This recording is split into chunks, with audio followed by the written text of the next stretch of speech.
Saudi আরবে পবিত্র শাওয়াল মাসের চাঁদ দেখা গেছে। দেশটি সহ মধ্যপ্রাচ্যে পবিত্র ঈদ উল ফিতর উদযাপিত হবে কাল। এ বিষয়ে বিস্তারিত জানাতে সরাসরি যোগ দিচ্ছেন সহকর্মী আরিফুর রহমান।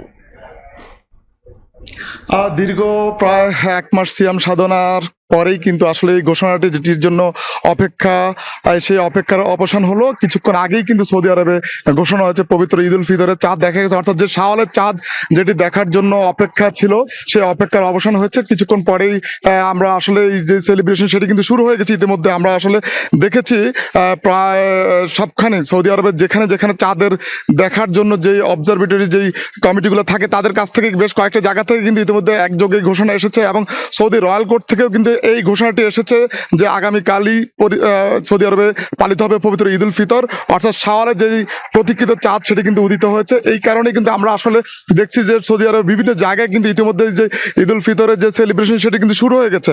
আমরা আসলে দেখি প্রতি বছর যেই ঈদের আগে কিন্তু বেশ আনন্দঘন একটি পরিবেশ থাকে, অর্থাৎ দীর্ঘ যে 30 দিনে যেই সিয়াম সাধনা সেটি এই বছর কিন্তু একই ধরনের জল্পনা ছিল যে হয়তো আরো একটি রোজা বাড়তে হবে, কিন্তু সেটি হয়নি। অর্থাৎ এই বছরের রোজা ঠিক 29টি পালিত হওয়ার পরেই কিন্তু অর্থাৎ আগামীকাল পবিত্র ঈদ উল ফিতর উদযাপন হবে সৌদি আরবে। আমরা কিন্তু এর আগে কিন্তু খোঁজ পেয়েছি যে সৌদি আরব ছাড়া বেশ কয়েকটি দেশ ইতিমধ্যেই তাদের ঈদ উল ফিতরের যে ঘোষণা সেটা কিন্তু দিয়েছে। তবে অধিকাংশ অনেকগুলি দেশ কিন্তু ঘোষণা দিয়েছে তারা কিন্তু একদিন পরেই ঈদ উল ফিতর উদযাপন করবে, যেমন তার মধ্যে অস্ট্রেলিয়া, ব্রুনাই, মালয়েশিয়া এবং বেশ কয়েকটি দেশ কিন্তু তারা ঘোষণা করেছে তারা আরো একটি দিন অতিবাহিত করে কিন্তু ঈদ উল ফিতর উদযাপন করবে।